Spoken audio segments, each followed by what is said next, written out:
কারণ আমি বারবার একটা কথা বলেছি যে খেলার ময়দানে খেলাই হবে এবং রাজনীতি মুক্ত হবে। সো যারা রাজনীতির ছত্রতলে করেছে সেই সকল ফোর্সেস থেকেও মুক্ত হবে। ক্রীড়া ক্ষেত্রে দুর্নীতির অভিযোগ হোক কিংবা সিএবিকে ঘিরে ওঠা বিতর্ক, কোনো বিষয়ে এড়িয়ে যেতে নারাজ রাজ্যের ক্রীড়ামন্ত্রী ডক্টর ইন্দ্রনীল খাঁ।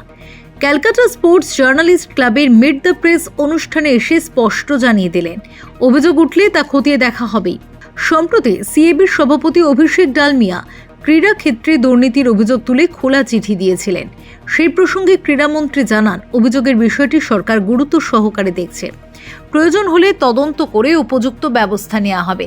শুধু তাই নয়, সিএবির নির্বাচনকে কেন্দ্র করে অতীতে যে থ্রেড কালচারের অভিযোগ উঠেছিল সেই বিষয়টিও তদন্তের আওতায় আসতে পারে বলে ইঙ্গিত দেন তিনি।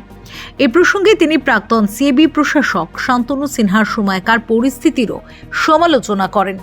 ইন্দ্রনীল খাঁর স্পষ্ট বক্তব্য, খেলাধুলার পরিবেশ ভয় বা চাপের উপর দাঁড়িয়ে থাকতে পারে না। তার কথায়, ভয় আউট, ভরসা ইন। প্রথমে দুটো অভিযোগই আপনি বিশেষ করে গুরুত্বপূর্ণ, এবং প্রথমটা সম্মানীয় অভিষেক ডালমিয়া যেটা দিয়েছেন যে চিঠি, সেই চিঠি আমিও পেয়েছি, পড়েওছি এবং ওনার থেকে সময়ও চেয়েছি আরও সবিস্তারে বিষয়টি জানার জন্য, যাতে আগামী দিনে সেটার উপর we can take necessary action. ওনার সময়ও চেয়েছি, আজকেই কথা হয়েছে, ওনার সময় চাওয়া হয়েছে এবং আগামী 1-2 দিনের মধ্যেই আমরা বসে বিষয়টি ডিসকাস করে আপনাদের কাছে যেটা অ্যাকশন টেকেনটা জানিয়ে দেবো। ভয় আউট, ভরসা ইন। থ্রেড কালচার বিভিন্ন ক্ষেত্রে, স্বাস্থ্যক্ষেত্রে, শিক্ষাক্ষেত্রে থ্রেড কালচার চলছিল, ক্রীড়া ক্ষেত্র থেকে মানে এখানে ব্যতিরেক ছিল না, এক্সেপশন ছিল না। ক্রীড়া ক্ষেত্রটা কোনো ব্যতিক্রমী পরিস্থিতি না।